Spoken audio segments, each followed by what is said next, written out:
Сорпаның емдік қасиетін білесіз бе? Қазақ халқы ет жеп болғаннан кейін сорпасын ішпей ас қайырмайтын болған, қай заманда да асты жоғары бағалаған.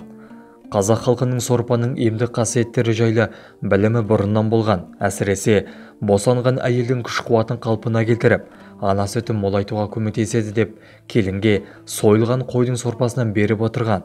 Сіздермен бірге дертке дауа арнасы. Құрметті оқырман, 100 000 оқырманға жетуге атсалысуларыңызды сұраймыз. Ол үшін арнаға тіркеліп, лайк басып, қоңыраушаны баса кетіңіз. Сіздің оп-оңай, болмашы ғана әрекетіңіз бізді шабыттандырады. Дегенмен көбі сорпаны диеталық тағам деп санайды. Жалпы, сұйық тағамның адам ағзасына пайдалы екені және оны ағза үшін қорытылуы жеңіл екені жиі айтылып жатады. Бірақ оның емдік қасиеттері де мол екенін айта кету керек.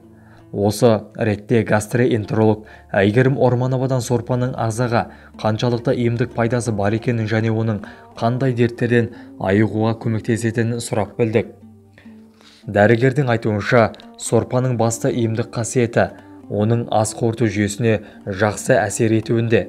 Бірінші кезекте сиыр, қой етінен жасалған сорпаның құрамына тоқталатын болсақ, оның ағза үшін пайдасы өте мол. Сиыр етіндегі элементтер мен дәрумендер ас қорыту жүйесі қызметін жақсартады.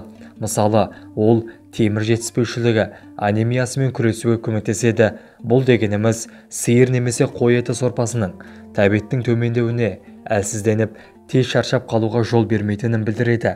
Сондай-ақ, ол сорпаның жаңа босанған әйел мен ота жасалған адамдарға күш-қуатын қалпына келтіруде көмегі зор екенін айтады.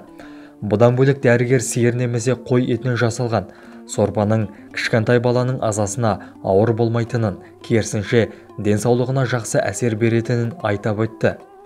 Құрамы жеңіл сорпалар тамақтан уланған жағдайларда немесе тамақты тым көп жеп қойған жағдайларда жақсы көмектеседі. Әсіресе сиыр етінен жасалған сорпаның құрамындағы метионин, амин қышқылы ағзадағы зиянды өнімдердің шығуын реттейді. Осындай таза қолдың сорпасы 20-40 минутта қорытылып кетеді. Салыстырып қарап болсақ, жеміс-жидек шырынының бір стақаны 30 минутта, ал алма шырыны 40 минутта ғана қорытылады, дейді Орманова. Бұдан бөлек дәрігер тауық сорпасының емдік қасиеттеріне тоқталды. Оның айтуынша, ыстық күйдегі тауық сорпасы ас қорыту жолының, асқазан мен аш-ішектің жұмысын жақсартады. Тауық сорпасының гастритпен ауыратындарға көмегі өте зор. Ол асқазандағы артық қышқылды шығарады, сондай-ақ сүйектердің бітіп кетуін тездетеді. Яғни сорпадағы элементтер сүйек, шеміршек және дәнекер тіндерге және көк бауырдың қызметіне жақсы әсер береді. Ем болсын.